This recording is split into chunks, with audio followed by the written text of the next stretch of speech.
College की canteen में चारों तरफ शोर था, लेकिन समीर कोने की एक बेंच पर चुपचाप बैठा था।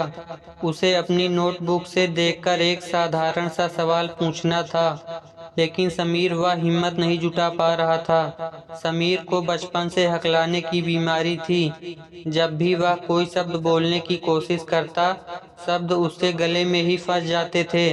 बचपन से ही स्कूल के बच्चों ने उसका मजाक उड़ाया था, जिससे उसका आत्मविश्वास पूरी तरह खत्म हो चुका था। समीर ने मान लिया था कि उसकी यह हकलाहट उसकी जिंदगी की सबसे बड़ी कमजोरी है, जो उसे कभी आगे नहीं बढ़ने देगी। उसने लोगों से बात करना लगभग बंद कर दिया था और वह हमेशा खामोश रहता था।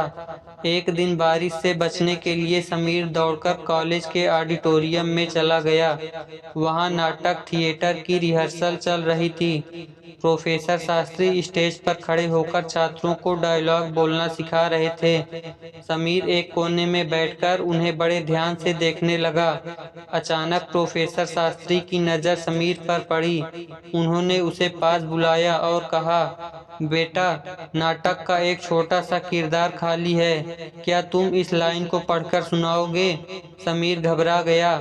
उसने हाथ जोड़कर कांपती आवाज में कहा, सर, मैं नहीं बोल पाऊंगा, मैं हकलाता हूँ। प्रोफेसर शास्त्री ने उसकी बात सुनी, पर उनके चेहरे पर कोई अजीब भाव नहीं आया। उन्होंने मुस्कुराकर कहा, बेटा, जो हकलाते हैं उनके भीतर शब्दों का एक गहरा समंदर होता है।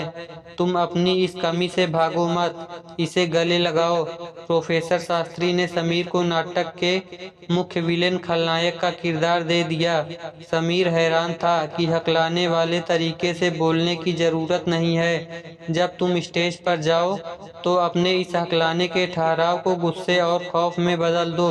जब तुम रुक रुक कर और चबा चबा कर शब्द बोलोगे तो सामने वाले को लगेगा कि तुम बहुत सोच समझकर और डराने वाले अंदाज में बोल रहे हो।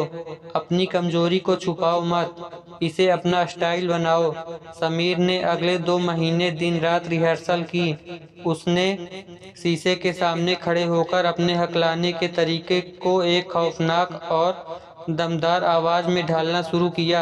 जहां वह पहले हकलाने पर शर्मिंदा होता था, अब वह उसी रुकावट का इस्तेमाल अपने अभिनव को गहरा बनाने के लिए करने लगा। आखिरकार कॉलेज के एनुअल फंक्शन का दिन आ गया। ऑडिटोरियम खचाखच भरा हुआ था। समीर जैसे ही स्टेज पर आया, उसके दिल की धड़कन तेज थी, लेकिन जैसे ही उसने अपना पहला डायलॉग बोला, पूरा हॉल सन्न रह गया।